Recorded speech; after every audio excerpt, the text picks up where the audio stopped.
Alden Richards, abay spotted na lalasing, no? Kasama ang kanyang rumored girlfriend. Aba, kilalanin natin, totoo kaya ang lahat ng ito? But before that, if you haven't subscribed yet to my YouTube channel, please don't forget to like, share, and subscribe at hit mo na rin ang notification bell for more showbiz updates. Bago tayo of course magpatuloy sa ating updates for today's video, nais ko pong pasalamatan kayo for always watching and trusting this channel. Thank you so much, and inyo pong palagi ang panonood at palagian ninyong pagsubaybay sa mga updates po natin. Maraming salamat po. And of course, sa inyong pagpili, no, dito po sa ating channel. Thank you so much. And for today's video, matapos ngang kumalat sa social media at pag-usapan ng patungkol sa pagdideklara ng ilang mga online news, no, na si Alden Richards is taken na. At ang tinuturong girlfriend nito ay isang non-showbiz girl na parang isa siya po siyang entrepreneur, no, para isang business woman na isa rin sa mga ka-business partner ni Mr. Alden Richards. Yun po ang balita. At meron pong mga lumulutang na pangalan, no, dito po sa nasabing issue na ito.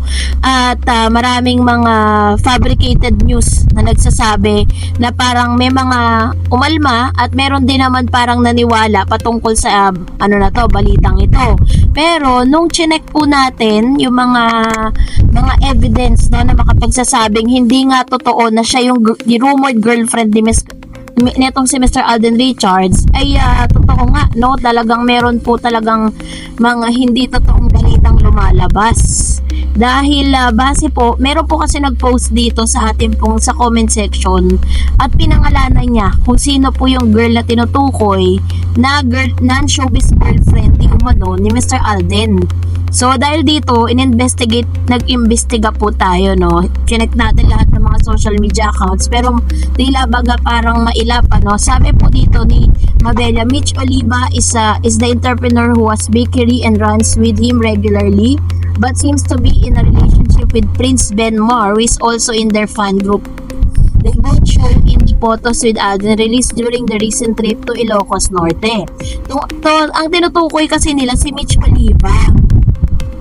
Chinek po natin yung mga social media accounts tapos may mga videos din po na sinasabi kasi na lagi daw kasama to ni Alden Richards. Pero kung mapapansin po ninyo sa ilang mga video clips at ilang mga photos po, no, magkasama dito, si Mitch Oliva po is talagang kasama ni Alden. Ngayon, kasama niya rin po ito papunta po ng Ilocos Norte dahil dun po sila parang magbabakasyon during holiday na mga days.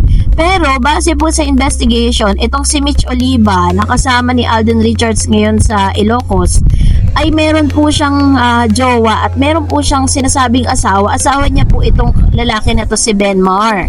Yan. So ibig sabihin na debunk yung issue or yung parang sinasabing ito daw yung rumored girlfriend. Kasi nga naman, may mga times kasi na parang magkakasama sila lagi tumakbo. Tapos, may mga chance din na magkaparehas po sila ng damit at sapatos nitong si Alden Richards. Na tuloy, sabi ng mga netizen, ito raw yung girlfriend or rumored girlfriend ni Mr. Alden. Tignan nyo po yung video na to, diba? Kung talagang girlfriend ni Alden yan, bakit dito po sa isang lalaki na to pinahawak yung kanyang drinks? So, na-debunk po yung itong news na to. So, ibig sabihin, hindi totoong siya yung babae. Pero, meron pong other girl na tinuturo. Ang dami, kasi kapag po talagang nagdeklara o parang napag-usapan yan, kinakalkal po talaga yan ng mga netizen. At ang dami pong mga naglitawang pangalan. Pero, this time, nakikita natin si Mr. Alden Richards sa parang sobrang nag-i-enjoy siya ngayon at makikita mong medyo tipsy na siya sa pagkakataong yan dahil namula na si Mr. Alden Richards at talagang umiinom po sila sa mga chance na ito. At this time is talagang na-fact check natin na hindi si Mitch Oliva ang tinatawag na rumored girlfriend ni Mr. Alden. Although meron na nga siyang girlfriend na sinasabi ng lahat, pero hindi po si Mitch. Kasi may other names po na lumalabas. Pero chinecheck ko pa maigi bago ko po ibigay sa inyo yung balita na yan. Kasi mahirap naman na parang mag-jump tayo into conclusion na hindi pa naman tayo sure. So yun po yung iniimbestigahan natin. But this time, marami po nagtatanong, nagpe-PM sa TikTok, sa Facebook, dito sa YouTube, kung may cut din pa ba? Yes, definitely may cut din. Di naman po mawawala ang cut din kasi love team po sila nagmark na po yan sa history ng showbiz. Pero yung totoong relasyon nila, yun po yung medyo hindi tayo sure, no? So, dahil dyan, narito naman ang ilan sa mga komento po ninyo, no, patungkol naman sa ating latest update. Sabi po ni Miss Mavela, sabi niya, when a person cannot find a deep sense of meaning, they distract themselves with the pleasure. It's not that pleasure is bad. It's just that they use them all the time. Unknown. Ayan. So kapag daw ang isang tao ay talagang naghahanap siya ng parang maging meaningful yung buhay niya, dinidistract niya daw yung sarili niya sa mga bagay na makakapagpasaya sa kanya. Pero yun nga, ewan ko sa niya to sinasabi. O kung basahin nyo nasa baba. And sabi naman ni Miss Corazon Weber, okay, wala na tayong pag-asa kung totoong mga yan. Let's accept. Masakit. Sinaktan mo si Catherine and you Alden did not make a good your promise na hindi mo sasaktan si Catherine. Sabi ni Miss Don, oo, wag kayong umasa. Yung girl na yon, good girl. Hayaan na lang natin sila na di sila ni Kat. May doc na yon. Diyan sila si DJ. Hayaan nilang basta ako Alden Soli. Ayan. So, ito naman yung kanyang komento with regards to this, And this time is talagang rights naman ni Alden Richards na mamili kung sino ba talaga yung gusto niya at kung sino ba talaga yung talagang masasabi natin na papatulan ni Mr. Alden kasi choice niya naman yan Kasi pagkatapos po ng Hello Love Again, 'di ba? Pagkatapos ng mga maraming paayuda at maraming napasaya ng cut din is wala na nga tayong nabalitaan pa. Although may mga nagsasabi na may mga sikreto silang ganap, pero yun nga naghahanap tayo ng resibo para maging fact yun, 'di ba? Sabi ni Miss Irene Alvaro, kapatid yan ni Alden si Angel, yung babaeng nakatalikod. At ang mga babae na kasama niya, yung mga partners na kaloka.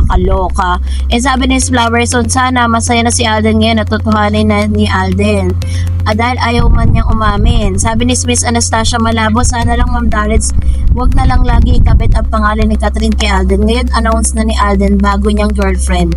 Wag nang ikabit si Catherine kay Alden. Yung pwede yung bago niyang GF na lang para wow. Ayun. So, salamat Ma'am si Anastasia Malabo sa inyo pong komento. And, hanggang sa ngayon pa naman mananatili pa ring rumor diyan dahil wala pang confirmation. Sabi ni Liwayway, kung totoo mang may girlfriend na, mabuti. Kaya naman umingi ang pangalan niya dahil lang kay Kat. Aminin man o hindi, may mga movie nga si Alden, kumita ba? Kay Kat lang siya umiingay, haha. Actually, totoo naman, di ba? Ito real talk to, no? Nagkakaroon po talaga siya ng blockbuster na kita sa movie kay Catherine. Talagang pag si Catherine ang kasama niya, ibig sabihin may chemistry silang dalawa. And sabi ni Miss Flowerson, kawawa talaga si Kat dito. Malas sa pag-ibig si Kat. Sana masaya na si Alden. Nakita na ni Alden ang pag-ibig niya ngayon sa ibang babae. Good luck and have a nice day. Alden, malas si Kat sa pag-ibig ngayon. Hindi pa niya panahon para sa iyo, Kat. Enjoy lang, Kat. And no more anger. It happens to you, Kat, now. Ayan. Thank you, Ma'am. She Flowerson. Flowerson or Flowerson sa inyo pong komento, no? And I hope na sinasabi po ni Mr. Oji Diaz, pinapanindigan niya pa rin na si Miss Catherine ay boyfriend po niya si Mayor. Sabi ni Flowerson, ang layo naman sa HLA movie 2 billion ang kita, samantalang ang K-pop 12 billion lang ang layo na kita. Tungkol kay Kenneth, wala yung kasiguraduhan dahil childhood lang sila. Malas lang ni Kat sa pag-ibig ngayon. Mabait si Kat. Talaga gagawin niya lahat kung gaano mag-alaga si Kat sa kasamahan nila. Talagang totoong-totoo siya. So Kat, paliban mo muna sa pag-ibig. Hindi pa panahon para sa'yo. Enjoy your life without an anger in yourself. Relax lang, Kat, together. Ayan. So ito yung kanyang payo with Miss Catherine Bernardo. And kung totoo man may jowa na rin si Catherine, di at least balance na siya, diba? Concentrate muna sa business mo, sa career mo. Soon, support, maaawa ako sa iyo dahil ang bait mo. Pero sobrang nasaktan ng puso mo, so huwag mong balikan ng lahat. Forget the past and looking forward for a real about love. Ang daming nagkagusto sa iyo, Kat, pero hindi pa panahon ngayon. Wala pa ang future husband mo. Huwag ka na sana, Kat, ginagamit ka lang o gagamitin ka lang para sumikat sila. Wake up, Kat. Stand alone without any doubt. Yan, so si Catherine kasi kahit naman kanino i-partner yan, talagang inaabangan ng madla yung kanyang mga proyekto. And sabi nga, diba, you can't have everything. Hindi mo talaga makukuha lahat ng bagay. And sabi pa, without any doubt in your life, ang sikat mo na, Kat, hindi problema ang lalaki para sa'yo. Be happy to go abroad to enjoy your life carefully. Forget the past. Looking forward, Kat. Good luck and have a nice day. Ayan. Thank you so much sa inyo pong mga comments, Miss Flower Soon. Ayan. So, salamat sa pagmamahal ninyo kay Miss Catherine Bernardo nang walang kapalit. Sabi ni Miss Dorothy Javier, si Catherine yan.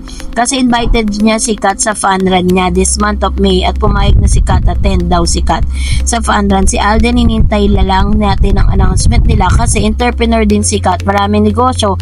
Hindi nyo lang naisipan yan kasi karamihan sa inyo ayaw si Kat para kay Alden eh. Kat naman talagang gusto ni Alden. Kaya wag nyo nang mangialam sa kanila. Point of view ko lang. Sabi ni Hazel, kung may jowa na si Alden, okay lang. Basta ako Kat din pa rin. Siguro hanggang friendship lang talaga relationship nila. Sabi ni Girl, congrats kung ganun. Ayan. So, gusto ko yung komento ni Miss Hazel Diba? Parang talagang whatever happened, Kat din pa rin siya. So, that's it for today. For more videos and updates, please don't forget to like and subscribe. And please don't forget to follow my Facebook page, Dar and Stevie. God bless everyone.